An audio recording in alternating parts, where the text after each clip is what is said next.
E ore ao Senhor. Agradeça a Ele pela oportunidade que você tem. Nós temos uma oportunidade muito grande de estar na presença de Deus. Obrigado, Senhor. Obrigado pelos meus irmãos, obrigado por esta igreja. Como o Marcos falou, Senhor, é um privilégio nós podemos servir ao Senhor juntos. Que o Senhor nos conserve, o Senhor nos guarde. E que a Tua palavra sempre é bem-vinda no nosso meio. A Tua palavra sempre é bem-vinda aos nossos corações. Fala conosco, Senhor. Ensina-nos mais um pouco, Senhor, da Tua voz. Nós queremos ouvir a Tua voz. É isso que importa para nós. Nós ouvirmos a Tua voz falar ao nosso coração, Senhor. É o que nós desejamos. No nome de Jesus. Amém.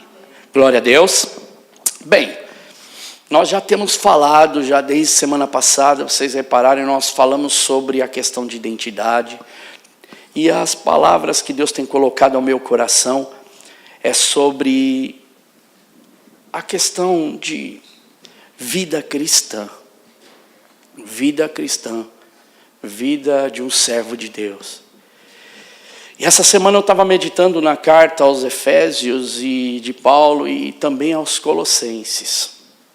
E ambas estas cartas, só para você entender um pouquinho esse pano de fundo, ambas essas cartas foram escritas na mesma época, é o que a maioria dos estudiosos defendem, que elas foram escritas enquanto Paulo estava na prisão em Roma.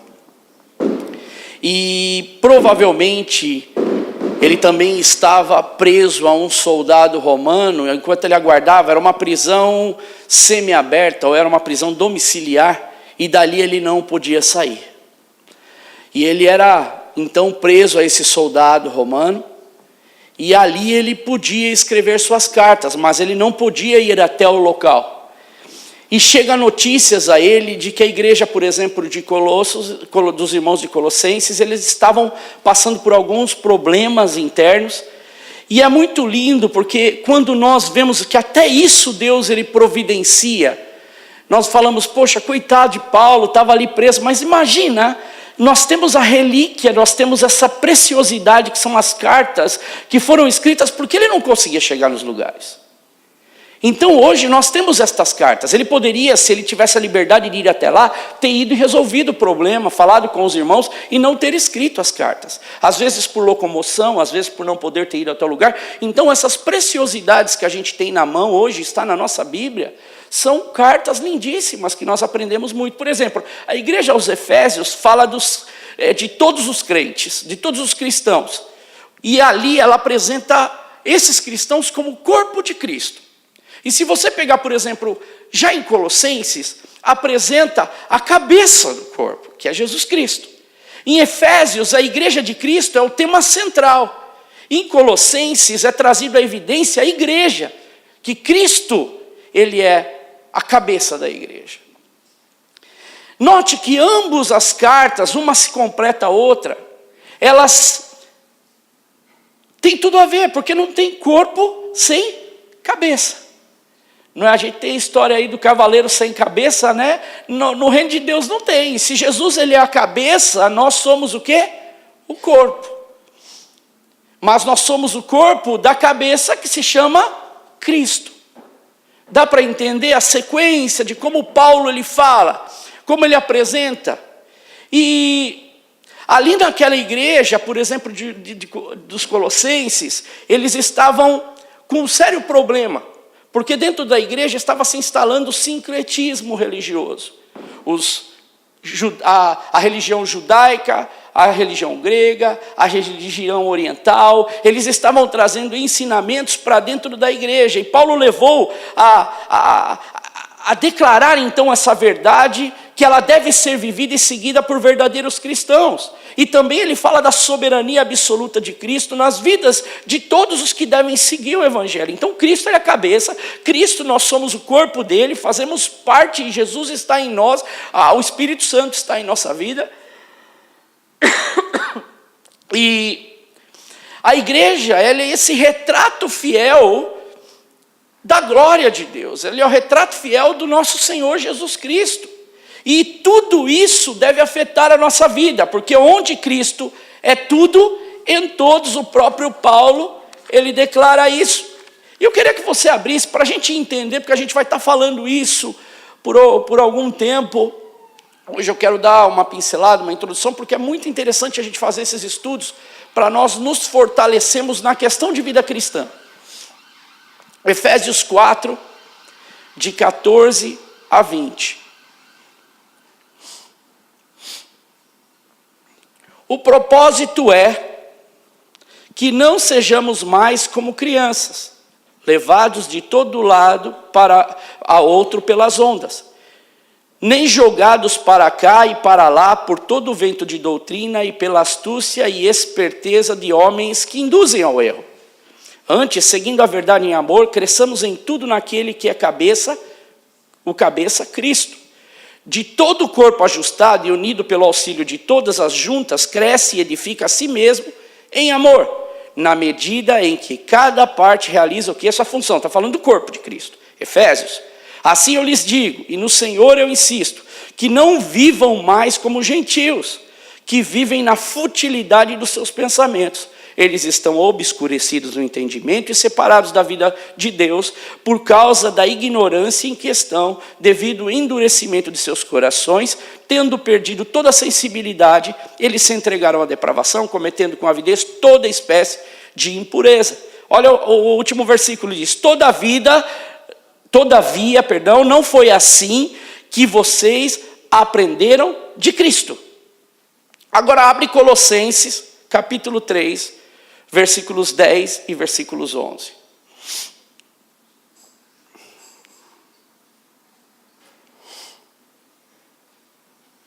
Então, uma fala da questão do corpo. Agora, veja só.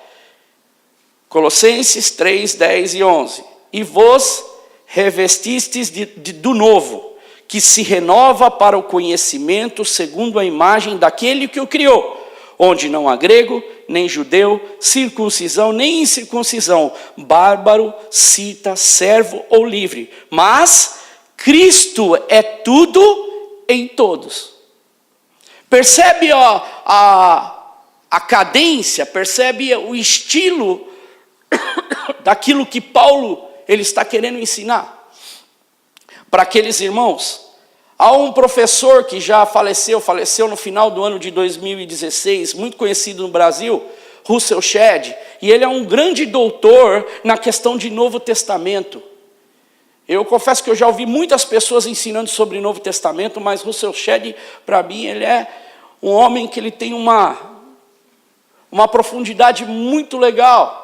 E ele diz o seguinte: é impressionante como uma heresia chegou lá na igreja de Colossenses, com tão pouco tempo e logo depois da pregação da palavra, e estava trazendo muita confusão para a igreja de Colosso. Uma grande verdade.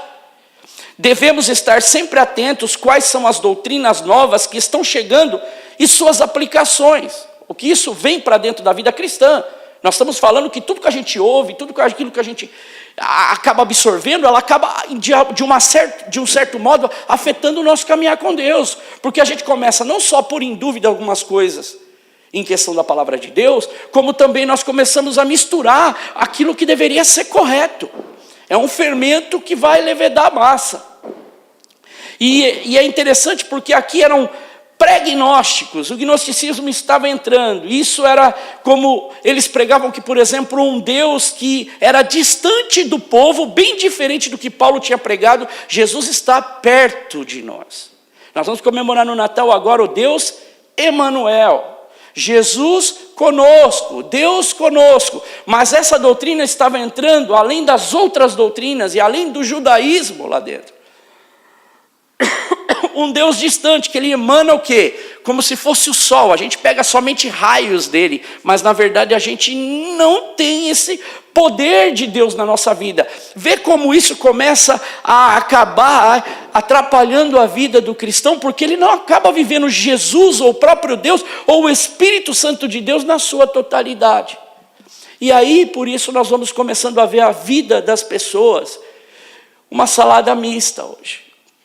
Grande realidade, porque não aprofunda na palavra de Deus. E veja só que é interessante que nós estamos chegando em mais um final de ano, verdade ou não? Passa rápido, não passa?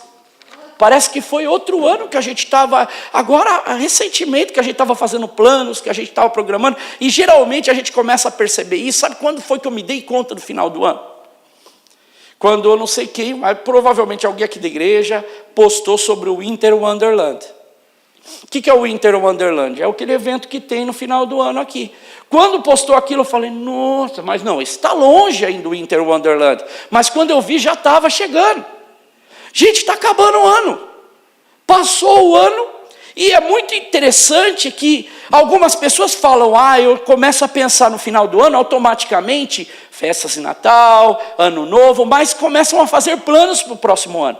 E o cristão tem aquela mania que ele fala, eu preciso ver qual é o plano de Deus para a minha vida no próximo ano, qual é a frase de Deus para a minha vida no próximo ano. Você nunca ouviu isso? Um monte de lugar, você vê. Mas eu, sinceramente, fico olhando para isso, por exemplo, o ano de vitória. Então, é bom a gente ser otimista. Abrindo novos horizontes. Ótimo tema para 2018. Ano da conquista. Show de bola. Ano do jubileu, 2018, ano do avivamento. Você nunca ouviu isso? Aí, supostamente um verso que deveria ser para a vida toda, e que a gente deveria pensar com todo cuidado, a gente faz como o comércio faz hoje. A gente joga um verso para a nossa vida para o ano que vem, que não dura 2 meses. Não é só o plano da gente que não dura 2 meses, mas é o quê? São a nossa estima para aquilo que a gente chama de vida. E o que a gente está falando é sobre vida cristã. O que a gente está trazendo aqui é algo que produz efeito na tua vida e muda a tua vida por completo. Meus irmãos, eu não quero vir na igreja perder tempo. Eu quero vir na igreja para pregar a palavra de Deus. Eu quero me espelhar nesses heróis da fé, nesses homens de Deus que promoveram mudanças, às vezes homens que ninguém dava nada por eles. Mas Deus, eu falo para o Senhor, usa a minha vida. Senhor, me ensina a ser melhor do que eu era. Senhor, muda a minha forma de pensar, muda a minha forma de agir, muda, Senhor, porque eu preciso, Senhor, ouvir a Tua palavra e promover mudança na minha vida. Eu não quero que qualquer coisa que eu escute mude a minha forma de andar com o Senhor. Eu quero realmente ter sustância. Que a minha mãe falava quando ela fazia aquela sopa, que eu estava doente, estou precisando dessa, mãe. Sustância, que é quando pega aquela sopa com o osso, assim, não era do boi que você pegava, né? Ou lá e põe na sopa e aquele tutano do boi vai. Gente, está precisando de sustância. Os cristãos estão acostumados. Se der sustância hoje, tem muita gente que passa mal. E Paulo está preocupado com uma igreja porque está precisando de sustância nessa igreja. Verdade ou não? Outras doutrinas estão infiltrando dentro da igreja. Outros pensamentos estão infiltrando dentro da igreja. Como é que um irmão vai amar o outro? Como é que um irmão vai cuidar do outro? Se não consegue ter sustância na sua vida. Não sei nem se existe essa palavra sustância mais. Sustância é por bragantino, né? Sustância é isso, né? Que já tem algumas que hoje é palavra em português que eu já não lembro muito. Mas está entendendo a lógica de como a coisa funciona? Algumas igrejas, por exemplo, fazem clamor. 12 semanas de clamor, por exemplo, por 12 meses de vitória. Já não está dando muito certo, porque aí demora muito para fazer outra campanha. Então já estão fazendo 4 semanas para 4 meses de vitória. Aí vem e renova quando isso não tem dinheiro envolvido. Porque quando eu faço essas campanhas, todo mundo vem e dá dinheiro. Não tem sustância. Nós precisamos de sustância, meu irmão. Nós precisamos viver a verdade do Evangelho. Para mim é a única coisa que importa. Porque é isso que tem mudado a minha vida. É isso que tem me trazido realmente algo verdadeiro para a minha vida. É isso que tem feito o meu coração arder por Deus. E Paulo, ele está aqui preocupado. E tem também, por exemplo, muitas pessoas que desenvolvem em cima de versículos a sua vida. É muito bom a gente aprender versículos, é muito bom a gente saber tudo isso, mas eles vão e vivem, parece uma loteria com Deus, abrindo Bíblia. Irmãos, eu não penso que de repente Deus não possa falar, porque Deus já falou comigo, mas virou uma loteria com Deus. Deus, ele fala como ele quer, da forma como quer, mas Deus é obrigado a falar nos meus termos e não nos termos dele. Paulo não era um homem que olhava para Deus quando Deus falava nos termos dele. Quantas vezes ele clamava, quantas vezes ele apanhava, mas ele estava firme com Deus, baseado na palavra. A palavra tem que estar cravada aonde? No nosso coração. Aí a gente abre e fala, pô, 1000 cairão ao meu lado, 10.000 à minha direita e nada chegará a ti. Legal, esse é o versículo para a minha vida. Aí depois será uma árvore plantada junto a ribeiros de água. Esse eu gosto, esse salmo é muito bonito. É um dos meus preferidos. Qual dá o seu fruto no tempo certo, suas folhas não cairão? Show! Muito legal isso. Ou o Senhor é o meu pastor e nada me faltará. Agora, se o irmão vai lá e abre a Bíblia e cai, malditos, a parte de mim para o fogo eterno, aí ele, misericórdia, o diabo está furioso comigo. Meus irmãos, não é essa vida cristã que Deus está pedindo para nós. Não é essa vida cristã que a gente aprende com os heróis da fé de Deus. Não é essa vida cristã. E eu falo para vocês, me diz qual é a Bíblia que Abraão tinha. Qual é a Bíblia que Abraão tinha? Orar e pedir para Deus, Senhor, me ensina. Hoje é fácil eu olhar de frente para trás. Hoje eu tenho tudo na minha mão e eu não dou valor por isso. Nós precisamos, meus irmãos, aprender de Deus se a gente quer ser realmente totalmente usado pelo Senhor. Não tem negociação. Não dá. Qualquer pessoa que não se aplica no Senhor, que não coloca o seu coração no Senhor, cai, se arrebenta. Dão valores para outras coisas, mas não dão valor para Deus. E qual seria a frase, a convicção para a nossa vida?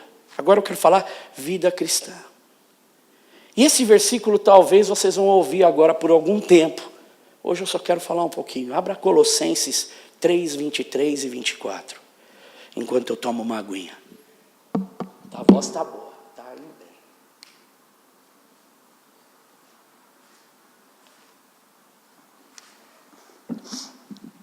Até falava com a minha esposa, ela falou, poxa, esse era um versículo que eu sempre tinha anotado, eu sempre guardava comigo, sempre meditava no Senhor, porque é um versículo fantástico. E diz assim, Colossenses 3, 23 e 24, é isso? E tudo quanto fizerdes, fazei-o de todo o coração, como ao Senhor e não aos homens, sabendo que recebereis do Senhor o galardão da herança, porque a Cristo, o Senhor, servis. Vou ler de novo. E tudo quanto fizerdes, fazei-o de todo o coração, como ao Senhor, e não a homens, sabendo que recebereis do Senhor o galardão da herança, porque a Cristo, o Senhor, servis. A Bíblia, a mensagem, ela diz o seguinte, ela traz nessa tradução. Trabalhem de coração para o real Senhor de vocês, para Deus, pois serão plenamente recompensados quando receberem sua herança. Lembre-se que no fim das contas, o Senhor que vocês estão servindo é Cristo. Belíssima tradução. Lembre-se que no final das contas, o Senhor que vocês estão servindo, que eu estou servindo, que aquele que se diz cristão está servindo, é Cristo. E nós precisamos estar com isso na nossa mente. Eu tenho sempre lido a palavra de Deus, eu tenho sempre pedido ao Senhor que Ele me ensine a viver, a cumprir cada dia mais na minha vida, isso. Mas eu confesso para vocês que muitas vezes na minha vida eu não conseguia cumprir a palavra de Deus, ou viver a palavra de Deus plena na minha vida. Mas só que cada palavra de Deus que foi sendo plantada no meu coração, mesmo no pior momento da minha vida, essa palavra, ela estava lá guardada. E ela serviu para explodir na minha vida. E trazer algo dentro do meu coração. E confesso que lá dentro, quando eu errava, quando eu cometia, não erros que, por exemplo, hoje eu tento ao máximo não errar, mas a gente erra. Mas aí, sabe quando você sabe que você está errando e aquilo começa... Porque a palavra de Deus estava implantada no meu coração. Agora, quanto mais consciência... Foi o que a gente estava falando aqui agora há pouco. Quanto mais consciência que eu tenho de Deus, quanto mais eu me aproximo de Deus, quanto mais eu me achego de Deus, mais eu cresço. Menos eu erro. Verdade e fato. Quanto mais intimidade com Deus, mais da presença dEle, mais da sensibilidade de Deus eu ganho. tudo melhora. Melhora nas minhas decisões, melhora nas minhas atitudes com o meu próximo, melhora como eu resolvo minhas coisas.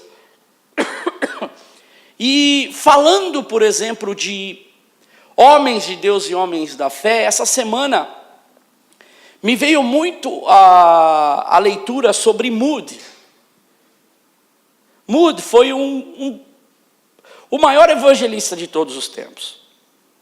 Ele é considerado um dos homens que mais evangelizaram numa época difícil que não tinha, por exemplo, a comunicação que a gente tem hoje.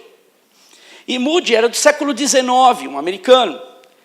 Ele era contemporâneo de Charles Spurgeon. Spurgeon é outro homem, grande homem de Deus, que é um britânico.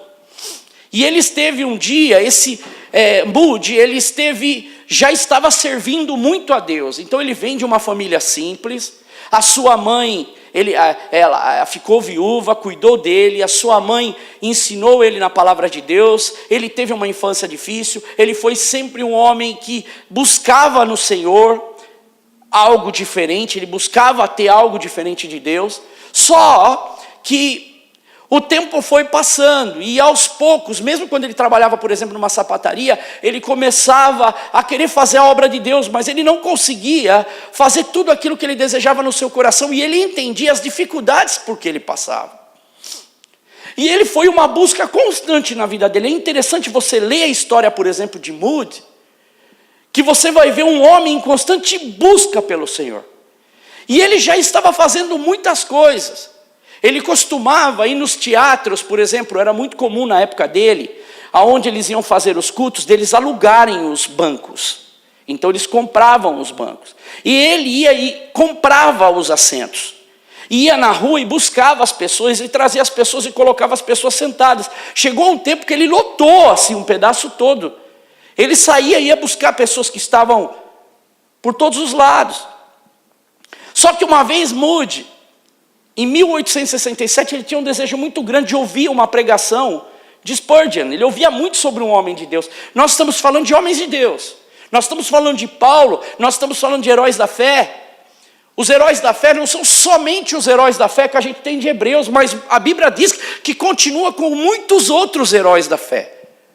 Muitos outros homens de Deus. A história não terminou aqui, continua conosco hoje.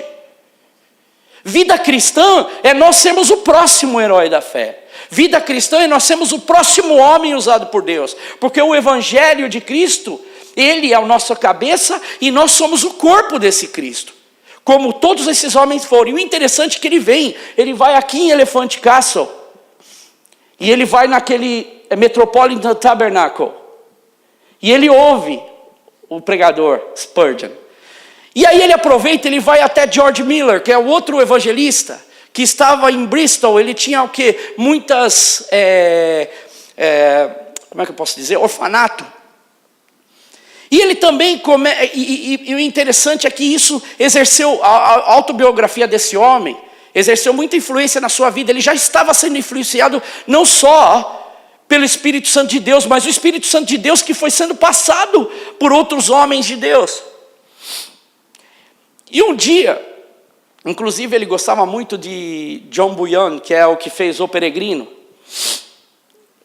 Você vê que ele vai se inteirando das coisas, Deus vai tocando a vida dele. Mas o que levou Moody a mudar totalmente a sua trajetória e falar, daqui eu dei um pulo, dei um salto, foi o dia que ele ouviu um outro evangelista de Dublin, e esse pastor, ele disse o seguinte, ele disse, o mundo ainda não viu o que Deus fará ele estava sentado como a gente, ele estava sentado e ouvindo a palavra de Deus como nós estamos ouvindo hoje, ele ouviu, o mundo ainda não viu o que Deus fará o que Deus fará pelo homem verdadeiramente entregue a ele. Aquelas palavras entraram no coração de Moody de uma forma que ele começou a falar, Senhor, ele não disse que Deus não fará com o homem que é grande, ele não fará com o homem que é sábio, ele não fará com o homem que é rico, ele não fará com o homem que é eloquente, ele não fará com o homem inteligente, mas ele disse somente as suas palavras, porque ele sabia que era um pregador e estava falando a palavra de Deus. Mas o Senhor disse que o Senhor fará tudo isso por um homem, que se coloca diante da tua presença. E aí ele disse, eu sou esse homem. Olha que lindo, usa a minha vida, Senhor. Eu quero consagrar a minha vida ao Senhor. Estou resolvido a fazer o possível para completar, para ser esse homem, a tomar uma atitude para Deus. E depois da sua morte, Moody, depois do seu trabalho, 23 anos depois, um de seus amigos que assume a escola bíblica, tudo que ele fazia, o instituto bíblico aonde ele estava, ele faz a seguinte declaração, sabe as razões porque Dwight Moody foi esse homem, esse servo de Deus, e ele destaca 7 pontos da vida de Dwight Moody, que são 7 pontos da vida de qualquer um de nós, que desejamos estar na presença de Deus. E ele diz o seguinte, primeiro, Moody era um homem plenamente rendido a Deus. Segundo, ele era um homem de oração. Terceiro, ele era um estudante profundo e prático da Bíblia. Quarto, ele era um homem humilde. Quinto, ele era um homem livre do amor ao dinheiro. Sexto, ele era um homem apaixonado pela salvação dos perdidos. Sétimo, era um homem ungido pelo poder do alto. E se verdadeiramente nós queremos servir a Deus, e nós queremos entender a profundidade da palavra de Deus, e é esse ao que eu quero dizer sobre vida cristã, é sobre ser completamente, ou nesse meu comprometimento usado por Deus, ser, já ouviu essa palavra? Fervente. Já ouviu isso? Queimar pelas coisas de Deus. Ser um homem que é fervoroso na presença de Deus. E é interessante que hoje essa palavra ela perdeu, ela está meio em desuso, porque nós não temos isso nem quando se fala, mas nós também não temos muitas vezes isso na nossa própria vida. Ser fervente é ser realmente ponto de ebulição pelas coisas de Deus. Ser fervoroso na presença de Deus. Estar no centro da vontade dEle. E qual é o estilo de vida que cada um de nós quer viver? Quer viver uma vida fervente na presença de Deus? Fervente na oração, tem até uma música que canta, né? Em fervente oração. Tenho meu coração, quando tudo deixares no altar. É? Quando nós somos pessoas que fervem pelas coisas de Deus, não estou falando de ser emotivo, do que a gente vê muitas vezes hoje, não, é ferver pelas coisas de Deus, ter algo no coração. E hoje a gente vê muito, pessoas que não têm um comprometimento nem com Ele próprio, são pessoas que eu posso determinar, a gente chama de apáticos. Sabe o que é uma pessoa apática? Uma pessoa que faz absolutamente nada, não tem ânimo. Pessoas dentro de uma comunidade que não conseguem viver uma vida, já falam que são cristãos, mas não têm uma vida com Deus. Não são comprometidos com Deus, não são comprometidos com a igreja, não são comprometidos nem com a sua própria família. Não levam Deus nem para dentro da sua própria casa. São pessoas que eu costumo dizer sem sal e sem açúcar. Ou vamos dizer o que a Bíblia define, são pessoas nem frio e nem quente. Há uma passagem em Apocalipse 3, quando é dada a carta ao anjo da igreja de Laodiceia, que diz o seguinte: eu conheço suas obras, sei que você não é frio e nem quente, melhor seria que você fosse frio ou fosse quente, porque assim como você é morno, nem frio e nem quente, eu estou a ponto de vomitá-lo da minha boca. Morno não se posiciona, abriga-se na religiosidade, não vive o evangelho e não pratica o evangelho. Bons ouvintes, mas péssimos praticantes da palavra de Deus. E não existe cristão, poderia até se falar o termo de cristão não praticante, mas se a pessoa vive um cristianismo, ser um cristão de verdade, não existe cristão não praticante. Pode existir no termo, mas em sua eficiência não existe. Existe um religioso não praticante, mas um cristão seguidor de Cristo não praticante não existe. E a apatia é uma condição psicológica designada por um estado emocional de indiferença. Vai vendo onde a coisa vai se enredando. E a falta de emoção, de motivação de um indivíduo que causa inércia e falta de energia, causa-se letargia. Há muitos letárgicos dentro da igreja. E a palavra de Deus, ela vem não para acusar, mas a palavra de Deus vem para nos fazer ferver por Deus, ferver pelo Senhor. Porque cada vez que eu fervo na presença de Deus, e não é bagunça, mas é um coração que está em ponto de ebulição pelas coisas de Deus, quando eu ouço uma palavra, quando vamos falar da palavra de Deus, uau, que tempo é esse? Deixa eu pegar minha Bíblia, deixa eu pegar minha anotação, deixa eu anotar cada palavra, porque, meus irmãos, isso é uma preciosidade que a gente tem hoje. E muitas vezes eu passo a semana inteira, eu não pego um versículo para ler.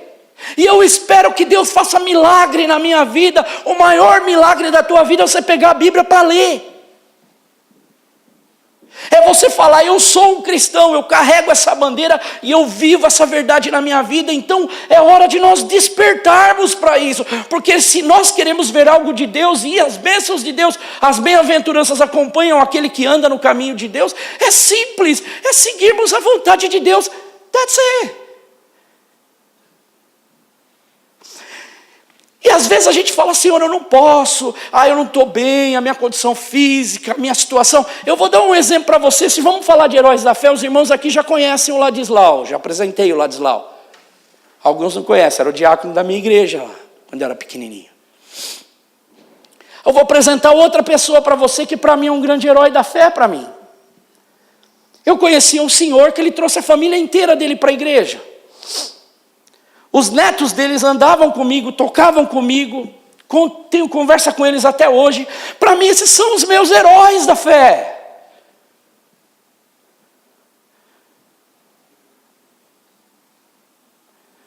Esse homem vinha para o culto de oração, ele vinha para os cultos de quarta-feira, ele vinha para os ensinamentos bíblicos, ele vinha para o culto da manhã, ele vinha para o culto da noite, ele morava uns 15, 20 minutos da igreja.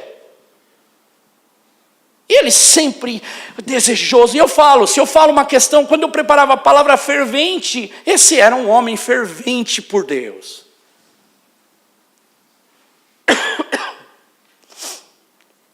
Só que um dia esse homem fervente, ele teve um derrame. E nesse derrame que ele teve, ele perdeu parte dos movimentos do corpo dele. E no começo, eu me lembro que quando ele se recuperou, mas ele continuava sem movimentação, porque ele já não conseguia andar mais direito, as pessoas iam na casa dele e traziam ele para a igreja. Aquela época não era como hoje, não é todo mundo que tinha carro. Mas esse homem, as pessoas iam e traziam ele para o culto. Mas lembre-se que nós estamos falando de um homem doente, mas não deixou de ser um homem fervente e desejoso por Deus. E ele queria vir da igreja. E eu terminava os ensaios, eu era moleque, e a gente terminava, ia começar o culto, a gente corria, tinha uma pastelaria para cima da igreja, na rua da igreja, que dava mais ou menos uns 5 minutos subindo, e a gente ia lá comer coxinha, pizza e alguma coisa para forrar o estômago, para voltar e fazer o culto. E algumas vezes que eu ia, eu via o irmão Rosalvo vindo para a igreja.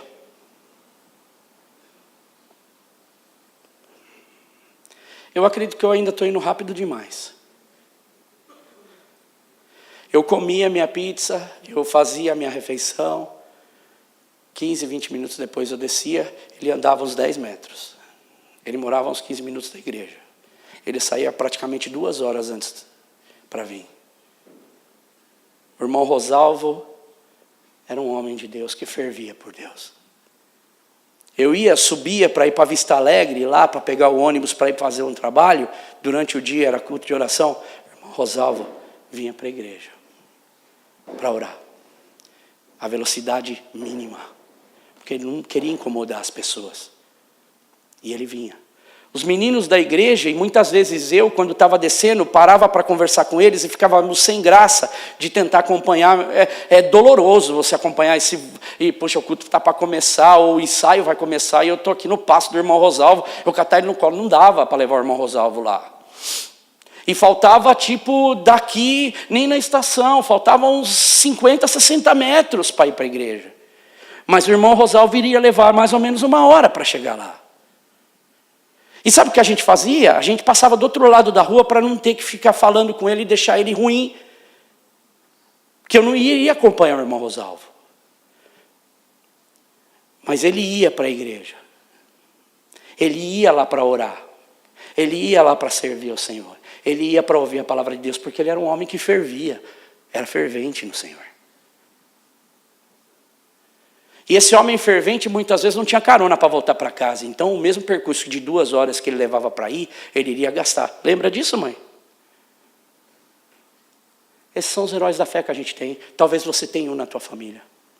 O Du sempre me conta das experiências que ele teve com um parente, com um avô, com um pai. Quantos exemplos a gente teve na nossa vida de homens que fizeram?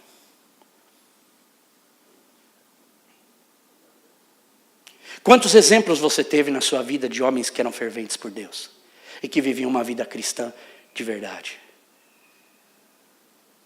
Meus irmãos, nós precisamos honrar esse evangelho de Cristo. Nós precisamos honrar o corpo que a gente faz parte. A gente precisa honrar o cabeça, que é Jesus.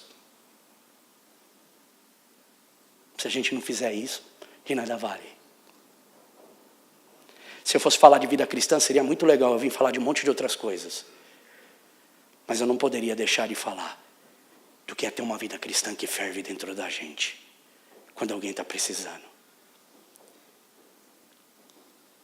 De dar uma palavra, de servir com um abraço, de entregar a palavra de Deus, de chorar por uma pessoa que precisa, de ouvir a palavra de Deus, de ler a Bíblia.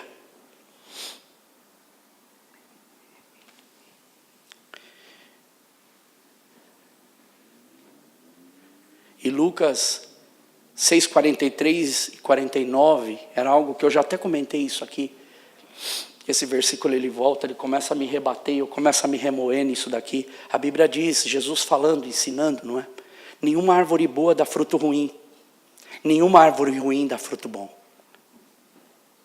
Toda árvore é reconhecida por seus frutos. Ninguém colhe figos de espinheiros, nem uvas de ervas daninhas.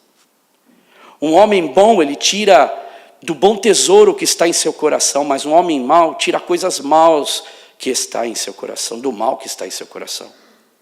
Sabe por quê? Porque a boca dele fala daquilo que o coração dele está cheio.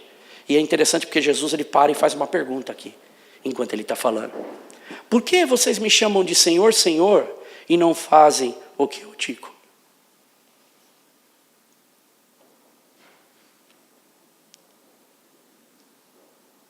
E aí ele diz, eu vou dizer quem quer que compara, quem vem a mim, ouve as minhas palavras e as pratica. Você lembra disso? É um homem que construiu a casa, cavou fundo, colocou seus alicerces na rocha, veio inundação, torrente contra aquela casa, mas não conseguiu abalar, porque a casa estava bem construída, estava profunda. Mas ele fala assim, mas eu vou dizer àqueles que ouvem a minha palavra e não praticam.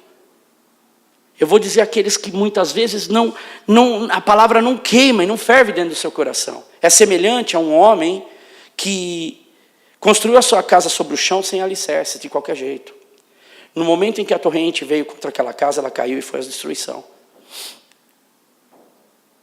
Sabe o que me vem à mente? Me vem à mente Moody, me vem à mente tantos homens de Deus que a gente tem na Bíblia, me vem à mente o irmão Rosalvo. Talvez venha na tua mente muitos homens de Deus que passou na sua vida.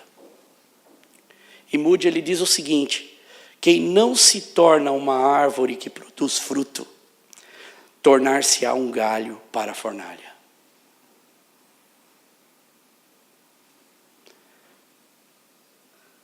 E o Novo Testamento, ele dá 3 condições para um coração de uma pessoa.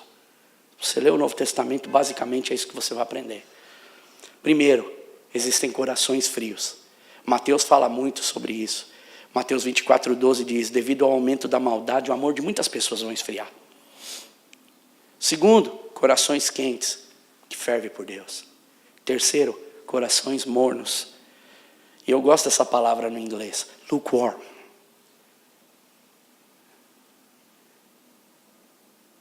Pessoas mornas. E todo cristão tem que ter uma palavra que ferve no seu coração. Um outro exemplo que eu vou dar e vou encerrar. Lembra quando Jesus Cristo, ele morre, ele é enterrado, ele é colocado na tumba. E aí os discípulos do caminho de Emaús, eles voltam o quê? Estavam indo para casa, voltando para o caminho de Emaús, 11 quilômetros mais ou menos de Jerusalém. E no caminho eles conversavam a respeito de tudo que havia acontecido. E quando eles conversavam, eles discutiam e o próprio Jesus aproximou deles. Olha que interessante. E aí, no caminho, eles começaram a falar para o próprio Jesus. Ele perguntou e falou sobre o que vocês estão discutindo aí, enquanto vocês caminham. E aí, eles meio que indignados, né? Cleopas, ele responde para Jesus: você é o único visitante de Jerusalém que não sabe o que aconteceu aqui.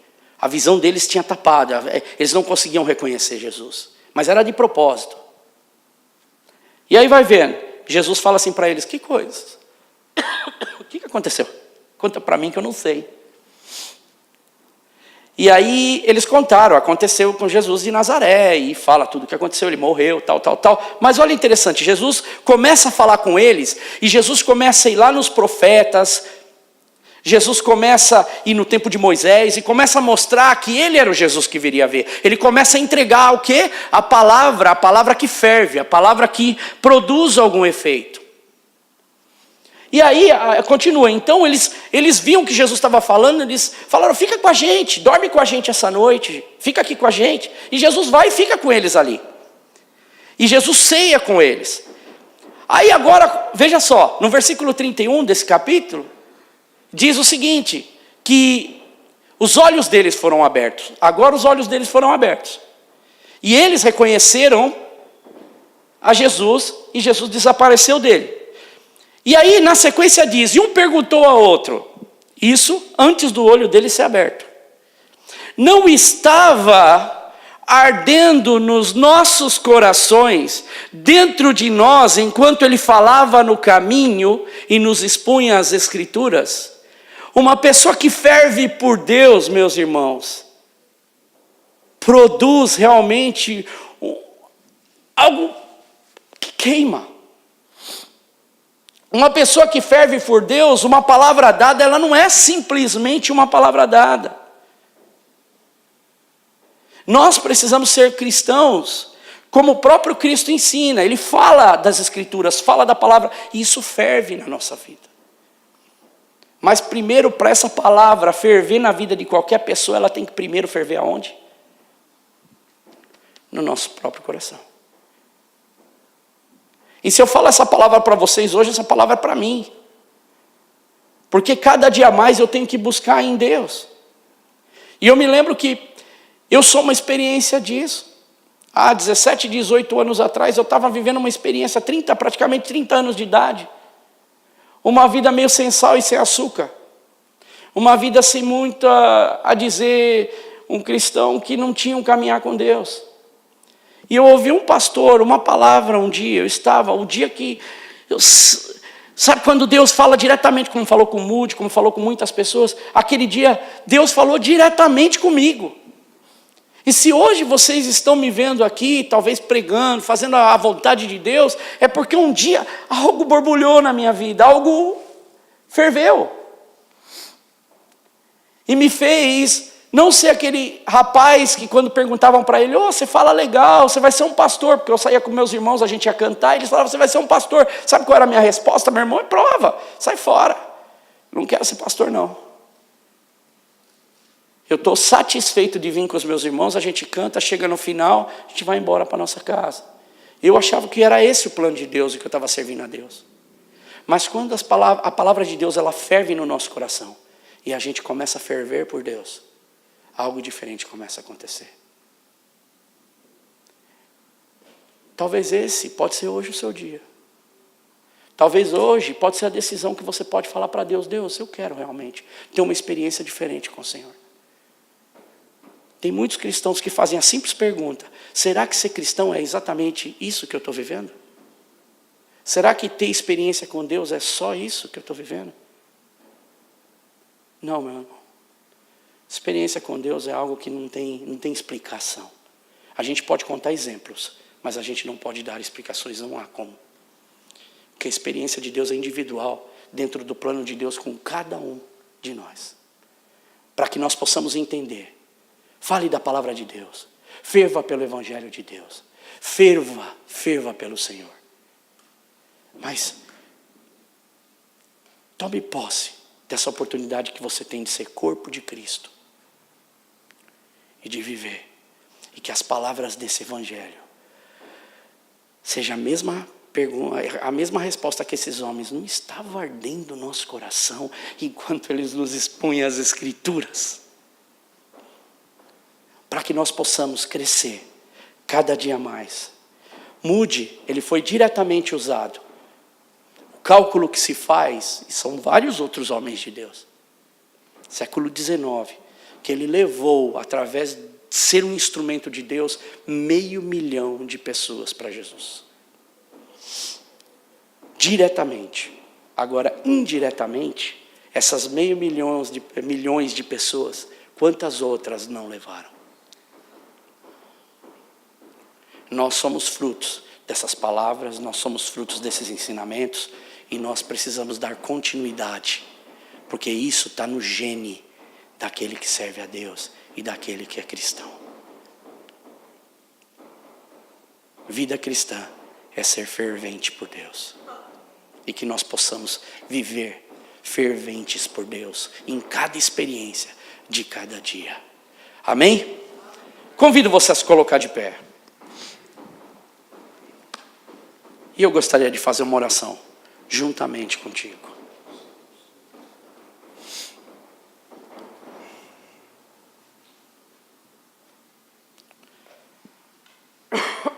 Amém. O Lázaro fez um pedido de oração por um amigo que se encontra em risco de vida no hospital no Brasil. Nós vamos estar orando por ele. Warley, né? O nome é? Warley. Ok. E é amigo dele de infância. Nós vamos estar levantando um clamor, vamos estar orando por isso também. Mas eu queria, meus irmãos, que você saísse realmente nessa noite, levando isso no seu coração. Essa pergunta. Não o que você vai fazer com a sua frase para o próximo ano, não. Isso é pouco. É o que você vai fazer com a sua vida para com Deus. Porque cada dia que a gente vem e ouve a palavra de Deus é uma oportunidade que a gente tem de mudar diretrizes, de tomar posicionamentos, de ser usado por Deus, como muitos outros foram. A continuidade está nas nossas mãos. A obra é dada para quem serve a Jesus e quem carrega realmente essa bandeira de Jesus Cristo no seu coração. Senhor, obrigado, Deus, porque cada dia nós aprendemos mais e mais da Tua palavra, Senhor. Que o Senhor possa falar em nosso coração intensamente, que nós possamos ferver, Senhor, realmente pelo Evangelho de Cristo, Senhor. Pai, que as palavras, Senhor, sejam cada uma como tesouro, Senhor, para o nosso coração. Que nós possamos sim, Senhor, cada dia mais crescer no entendimento, crescer no conhecimento, sermos usados pelo Teu nome, Deus. Nós temos um propósito, e o propósito de nós estarmos ouvindo e aprendendo, Senhor, estudando e praticando. Pai, tira, Senhor, toda a mornidão que às vezes assola o nosso coração, toda a mornidão que vem na nossa mente, Senhor, e na mente, Senhor, de muitas pessoas, Deus. Obrigado, Senhor, porque a Tua igreja tem entendido, Deus, esse chamado, e nós temos visto a Tua mão operando em nosso meio. Mas nós queremos, Senhor, não parar por aqui, Senhor, como satisfeitos. Nós queremos, Senhor, sim, Senhor, nos satisfazer de fazer a Tua vontade, Deus. E é isso que importa, Deus. Importa que nós sejamos, Senhor, praticantes da Tua palavra, Senhor. Ouvintes, Senhor, mas praticantes. Deus, que isso seja para nós, Senhor, na nossa vida, em tudo que a gente faz, Senhor. Pai, nós nos entusiasmamos tanto com tantas coisas, Deus. Nos entusiasmamos preparando férias, nos entusiasmamos para comprar casa, nos entusiasmamos, Senhor, por um carro novo, nos entusiasmamos às vezes, Senhor, não esperamos a hora, Senhor, talvez de pegar, Senhor, um equipamento de última geração, Senhor, entusiasmamos com tantas coisas, Deus. Pai, mas o mais importante, Senhor, é que nós queremos estar realmente entusiasmados, Senhor, na nossa vida, pela Tua vontade e a Tua palavra, Senhor, no nosso coração. E o resto, Deus, tudo acompanha a nossa vida, Senhor. E é isso que eu te peço, Deus. Cuida, Senhor, da nossa vida. Cuida do nosso coração. Cuida do meu coração. Cuida, Senhor, da minha casa. Cuida dos meus filhos, Senhor. Cuida do coração deles. Cuida, Senhor, de cada filho que aqui está, Senhor. Aqueles que não estão, Senhor. Cuida de cada pai, Deus. Para que tudo que a gente faça, Senhor, nós possamos fazer o melhor para Ti, como para o Senhor e não para os homens, Deus. E que o Senhor continue nos ensinando. Cada dia mais, Deus, para o louvor da Tua glória. E nós queremos aproveitar, Senhor, a nossa oração, Senhor, pela vida do Varley, Senhor. Aonde ele está, no hospital, Senhor. Pai, como uma oração fervente no Senhor, confiante no Senhor, Deus. Porque o nosso coração queima, Senhor, por Ti, Deus. Vai, Senhor, de encontro a essa vida, Deus. Pai, prepara, Senhor, homens, Senhor, e mulheres de Deus, Senhor, para estar, Senhor, junto dele, os Teus anjos, Senhor. Pai, traz, Senhor, resposta, traz a cura, o problema, resolve, Deus. Ouve, Senhor, as nossas orações. Também, Senhor, para todos aqueles, Senhor, que estão passando por momentos de dificuldade, Senhor, momentos de luta, Senhor, decisões para tomar, talvez doenças, Deus, problemas no emprego, problemas com o documento, Deus, problemas com o próprio futuro, o que pensar para o próximo ano, como que vai ser? Deus, nós queremos entregar nas Tuas mãos. Só queremos ouvir, queremos praticar, Senhor, a Tua palavra. Portanto, põe à frente, Deus, de cada vida aqui, Deus, experiências novas, Senhor. Experiências, Senhor, de vivência com o Senhor, com o Teu Evangelho a cada dia mais. E que nós possamos crescer, Deus, cada dia na Tua palavra, Deus. Muda, Senhor, corações, Deus. Pai, corações duros, Senhor, quebra, Senhor, quebranta, Senhor. Na nossa família, quantos corações duros, Senhor, nós vemos. Mas nós temos certeza que o Senhor prepara os corações. Pai, é o que nós Te pedimos, Senhor. Alcança a nossa casa. Alcança os nossos amigos, Deus. Usa a nossa vida, Senhor, para fazer, Senhor, um avivamento tremendo na vida daqueles que dormem, Deus. É o que nós Te pedimos. Ouve a nossa oração. Abençoa a nossa igreja, Senhor. Cuida de cada um. Aqueles que não puderam vir, Senhor, ou que estão viajando. Cuida de cada um. E que nós possamos, Senhor, pegar a Tua palavra e ser trabalhados por ela. Obrigado, Senhor, por cada atividade dessa igreja. Obrigado pelos parceiros da Bíblia, que é uma oportunidade que nós temos, Deus, de ler a Tua palavra, Senhor, de parar, Senhor, na nossa correria e ler. Traz mais pessoas para isso, Senhor. Cria isso no nosso coração. É o que eu Te peço. Nos ensina a viver, Senhor, uma vida cristã. No nome de Jesus. Amém, Senhor. Amém. Glória a Deus.